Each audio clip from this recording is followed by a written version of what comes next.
Bismillahirrahmanirrahim. Assalamualaikum warahmatullahi wabarakatuh. Oke guys, pada hari ini saudara-saudaraku, alhamdulillah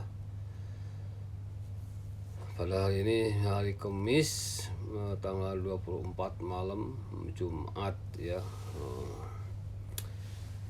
Oke guys, selamat berjumpa kembali dengan saya, dengan anak rantau. Jadi hari ini adalah untuk membahas yang lagi polemik ramai di media sosial, yang mana selama ini banyak sekali kontroversi ya antara pemerintah dan kebijakan-kebijakannya. Maka dengan ini saya menyoroti banyak sekali pembantu-pembantu pemerintahan Presiden Republik Indonesia Pak Jokowi ini, dari beberapa menteri, baik itu Menteri Tenaga Kerja, Menteri Perdagangan, Menteri Pendidikan, bahkan yang baru ini Menteri Agama juga. Maka saya sebagai warga Republik Indonesia, sebagai bangsa negara yang kami cintai, dan selama ini sebagai peduli kepada bangsa kita, ingin sedikit memberikan sorotan atau memberikan pemaparan atau penjelasan atau memberikan kritik, boleh dibilang kritis, karena yang selama ini sebagai orang muslim merasa sedikit sangat ngeri-ngeri sedap lah gitu.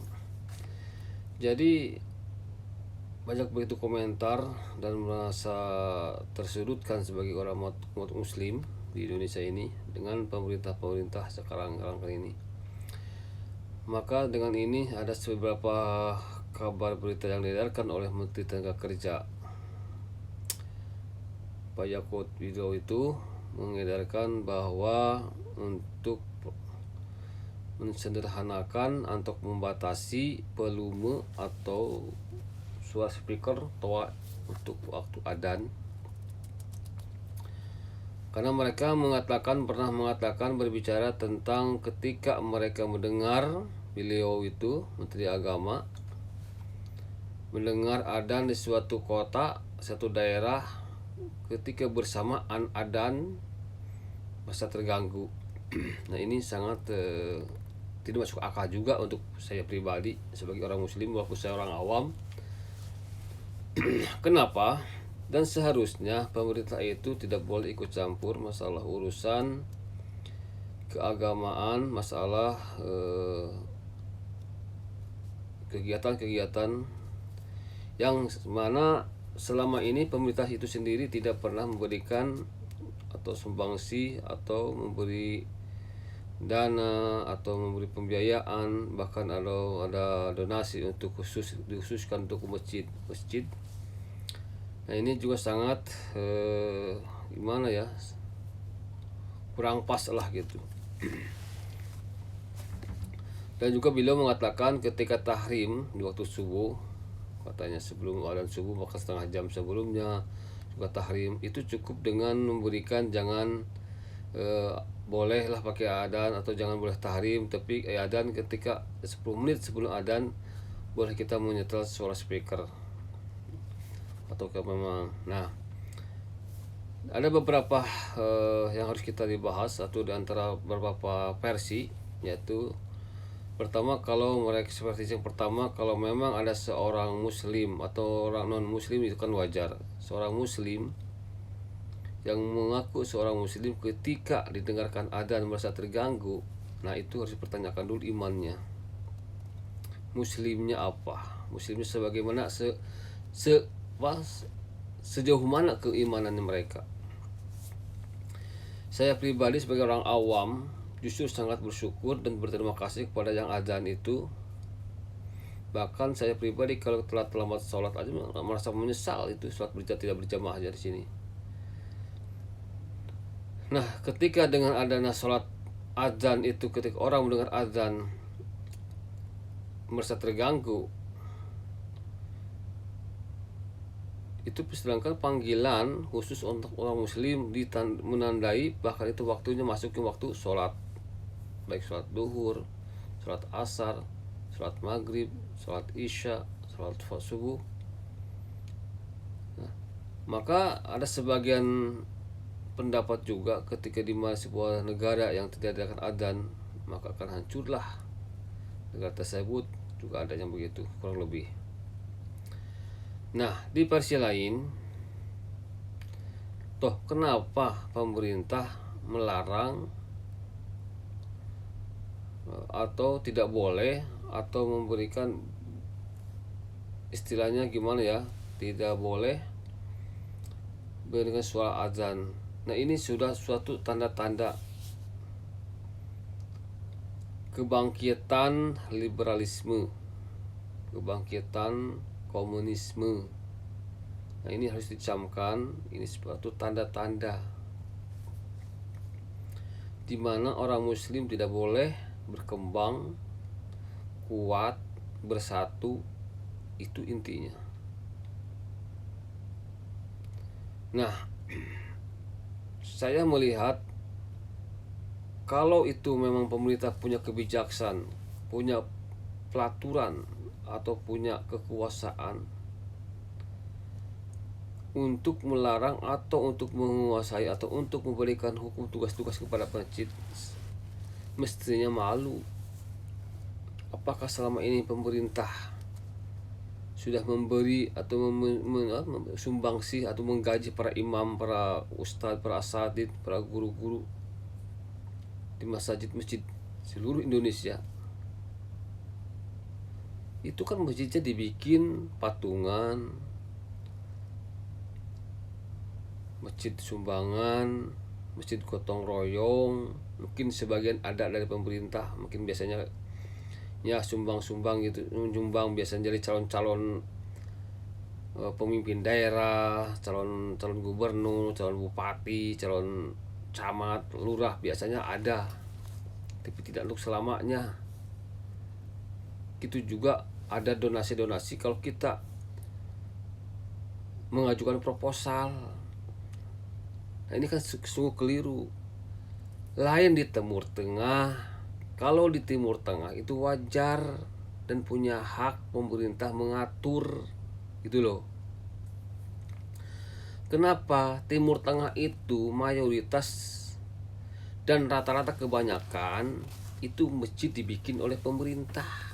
Kita cuma rasa masyarakat cuman ngisi doang, tinggal maunya. Bahkan imam pun digaji, muadzinnya juga digaji, bahkan untuk pembersihannya juga, pengurus penjaga masjid juga digaji. Bayangkan gaji imam rata-rata di angka standarnya atau 2.000 real, muadzin 1.200 atau 1.500 real. Bebersihnya juga kurang lebih 1.012, 1.200 real. Coba bayangkan seluruh masjid, baik yang jami atau masjid musola yang kecil biasa dengan dipakai Jumatan, sama itu digaji. Bahkan imam-imam masjid jami itu difasilitasi dibikinin rumahnya untuk muadzin dan imam itu sebelah-sebelah atau di atas di bawahnya. Bayangkan di kita, apakah pemerintah begitu? Kok ketambah pemerintah mau semena-mena melarang-larang? Mestinya malu. Menteri Agama itu malu.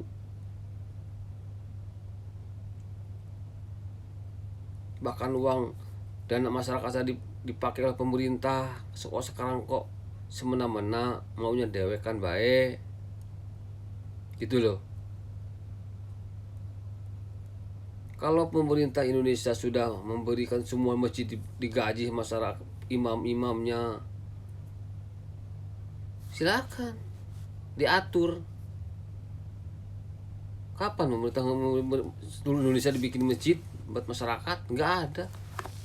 Mungkin ada 1-2 di wilayah-wilayah yang khusus mungkin tertentu. Tidak semua. Beda di Timur Tengah itu. Dimakmurkan betul-betul masjid itu. Orangnya digaji, imamnya digaji, dijamin, difasilitasi, dicukupi. Gitu loh.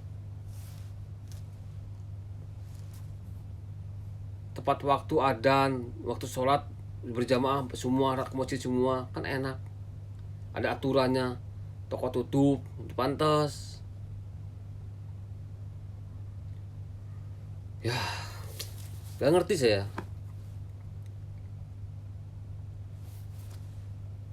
Jangan sok ngatur-ngatur lah. Kalau belum makmur, belum bisa mensejahterakan masyarakat rakyatnya, jangan sok aduh. Jangan bikin polemik lah, jangan bikin gaduh gitu loh. Dipertimbangkan dulu, apa-apa itu musyawarah dulu, tokoh agama, tokoh masyarakat, remukan, gimana nih, begini kok aneh gitu loh. Semua menteri itu sebelum jadi menterinya baik-baik, semua itu kok ketika masuk ke pemerintahan kok jadi ngaco.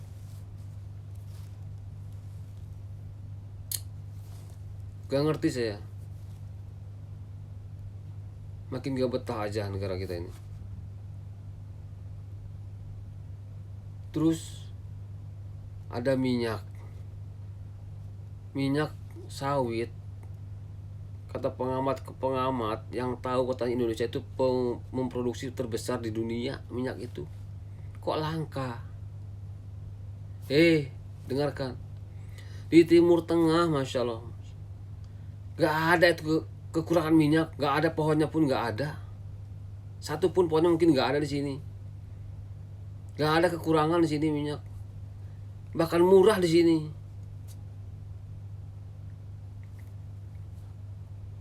Dibuang-buang minyak baru bekas gorengan apa tuh ikan tahu kayak dibuang di sini, nggak dipakai lagi, sampai berkali-kali dipakai. Murah di sini jamin, Masya Allah. Saya itu di kita itu banyak sekali, ya Allah, birokrasi, gak ada peningkatan. Pelayanan publik jauh. Bikin apa-apa itu harus pakai duit, ribet, lama.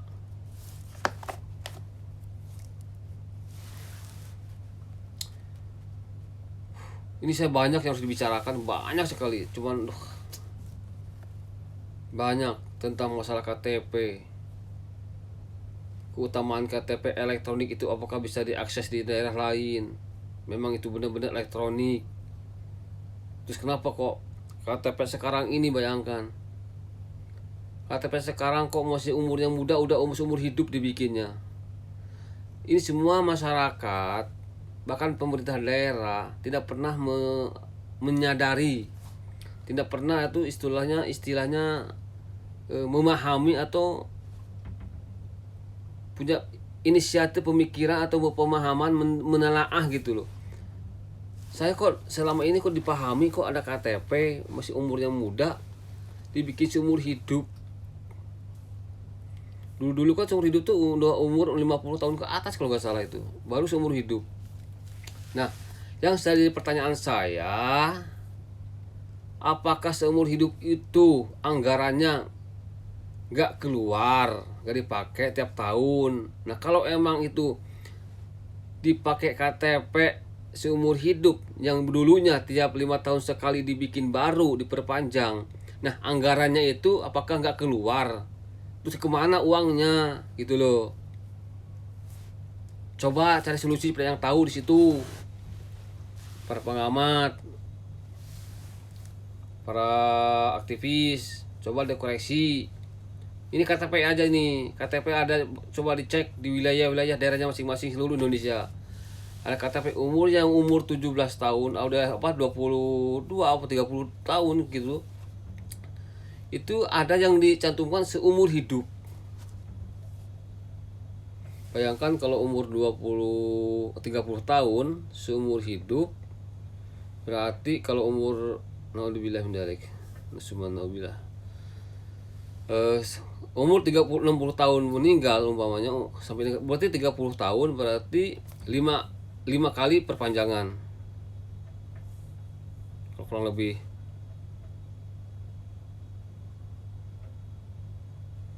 5, 10, 6 kali perpanjangan.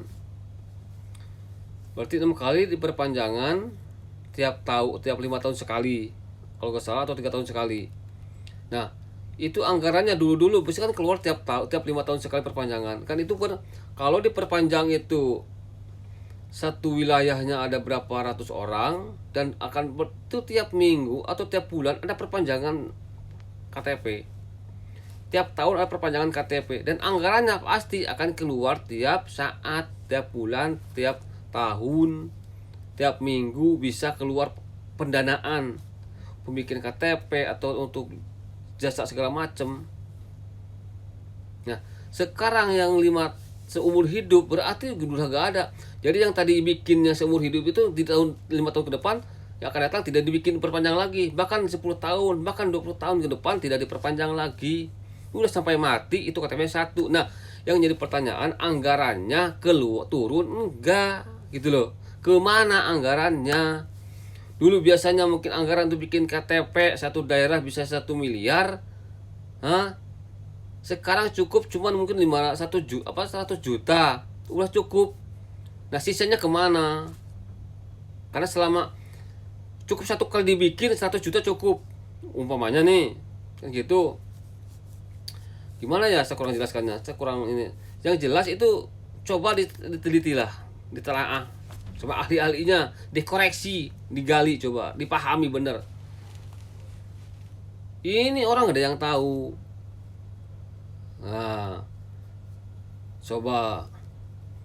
Dan ingat, sejak 2014 Pak Jokowi menjabat sebagai Presiden Republik Indonesia, sudah sampai 2 periode. Hati-hati, TKA, tenaga kerja asing masuk ke Indonesia, karena birokrasi Indonesia, pemerintah daerah sangat lemah, pengawasan sensus kependudukan juga sangat lemah. Nanti ada suara siluman. Awas, mereka sudah menyiapkan segala-galanya. Nah itu, cuman saya ngasih saran, mengingatkan kepada pemerintah daerah, kepada DPR yang ada di daerah, coba dicek, hati-hati. Suatu saat maka untuk orang muslim lebih bersatu, dan kita harus waspada. Nah, yang berikutnya adalah banyak sekali lah di Indonesia tuh, banyak sekali yang harus dikoreksi. Saya tuh mengamati beberapa kali pergantian, baik itu dari khusus dari kepolisian ya, kalau dari Kapolda atau Kapolres atau bahkan Kapolri. Jadi peningkatannya nggak begitu, gimana ya, di atasnya memberikan pencerahan atau memberikan struktur kerjaan kepada bawahannya, ke Kapolda, ke Kapolres, tapi di lapangannya sangat jauh. Nah, saya contoh sekarang, saya pinginnya usul kepada Kapolri atau Kapolda ya, kalau bisa diusahakan itu seluruh Indonesia, barang siapa yang untuk jual beli kendaraan, nah tidak boleh kita menerima mobil sebelum mobil itu dimutasi dulu. Walaupun biayanya mahal sekali, tapi prosesnya dipermudah gitu loh. Jangan banyak calo-calo di luar gitu loh. Nah, pembikinan SIM juga harusnya ada setiap kecamatan ya. Mungkin sekarang katanya ada apa namanya itu, ada yang katanya yang keliling katanya, tapi untuk perpanjangan bukan yang baru. Saya terima kasih kalau udah ada, terima kasih, sangat mendukung. Nah, dipermudah. Dan kok di Indonesia itu sangat jauh ya, masih kayak dulu gak ada perubahannya. Kalau ada ditilang itu kok dibawa SIM-nya sama STNK atau STNK-nya. Di luar negeri saya di sini belum pernah itu melanggar kok dibawa STNK-nya apa atau SIM-nya, nggak pernah, cuma dicatat udah. Kenapa? Karena mereka itu terdaftar semua kendaraan, tercantum di komputer, di data-data di kepolisian. Karena jelas orang melanggar nggak, berapa tahun pun tetap itu orangnya itu ketahuan. karena antara KTP dan STNK tuh nggak pernah dirubah. Nah kalau di Indonesia kalau bisa, kalau pingin semua lancar dan ada penipuan, itu paling birokrasi masalah pelayanan publik itu termasuk kepolisian kendaraan itu kalau bisa dianjurkan gitu loh kepada masyarakat, ada peraturan baru. Jadi kalau mau jual beli kendaraan, baik itu dari showroom, dari orang per orang, head to head, itu kita itu tidak menerima mobil sebelum dimutasi, diganti nama langsung. Nah gitu enaknya itu. Jadi itu masalah biaya bisa patungan, tergantung perjanjian sebelumnya apa gimana, apa kita setengah-setengah atau harga turunin biar yang jual full untuk membiayai proses pemindahan nama. Itu enak itu, pokoknya gitu aja. Makanya polisi itu harusnya memberikan solusi ke gitu. Harusnya ada pelaturan kayak gitu dari Kapolri itu. Terus tilang juga. Nah saya juga ini masalah tilang menilang ini banyak sekali di perjalanan jalan-jalan itu, di razia itu ya. Kalau jadi gak usah gampang main tilang, main tangkap gitu loh, sedikitnya kan. Nah ini karena sebelumnya itu karena orang ini membawa kendaraan kadang-kadang atas nama kendaraan saudaranya, atau kayak saudara orang-orang mungkin motornya belum dimutasi, makanya banyak sekali susah dideteksi gitu loh. Takut hilang, kabur, menghilangkan bukti-bukti